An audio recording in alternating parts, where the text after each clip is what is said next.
СУН же ведутся работы по благоустройству прибрежной зоны городского пруда. На данный момент производится выравнивание береговой линии водоема в районе строящегося нового сквера. Как отметили в администрации города, в минувшие выходные сотрудники мэрии совместно с представителями городского совета депутатов и подведомственными организациями провели субботник на побережье пруда.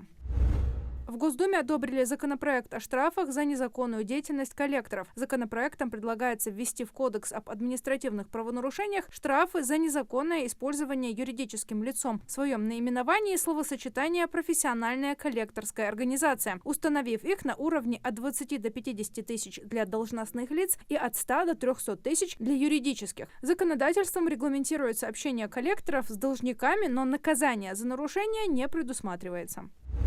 Правительство утвердило правила направления средств остатка мат-капитала на получение единовременной выплаты. По инициативе главы государства семьи с детьми смогут получать остаток средств мат-капитала, не превышающий 10 тысяч рублей в виде единовременной выплаты. Речь идет о средствах, которые остались на счету после того, как большая их часть была использована. Семьи, которым положена единовременная выплата, получат соответствующее уведомление от Фонда пенсионного и социального страхования через портал госуслуг. Средства поступят на банковский счет одного из родителей в течение 5 рабочих дней после того, как фонд примет решение о назначении выплаты.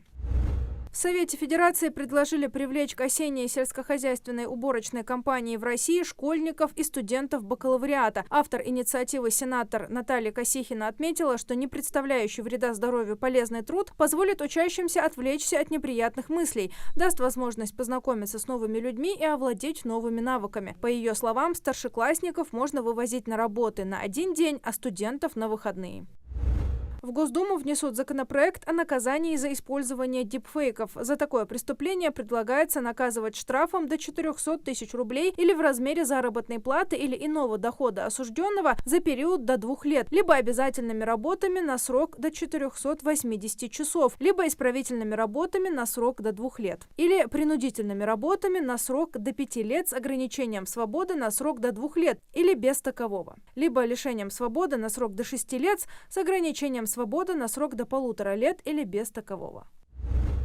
Минцифры планирует утвердить новые правила оказания услуг телефонной связи. Так, обязательным условием для заключения договора на услуги мобильной связи станет подтверждение личности. Во-вторых, будет проведена проверка ранее заключенных договоров. Россияне теперь смогут иметь не более 20 сим-карт, иностранцы не более 10. Причем им предстоит сдать биометрию, чтобы сохранить право пользования этими номерами. Еще одна новация касается процедуры оплаты услуг операторов связи. Для большинства абонентов, оплачивающих услуги в электронном виде, ничего не меняется. А вот оплата наличными будет возможна только при подтверждении личности плательщика по документу, удостоверяющему личность, или через госуслуги.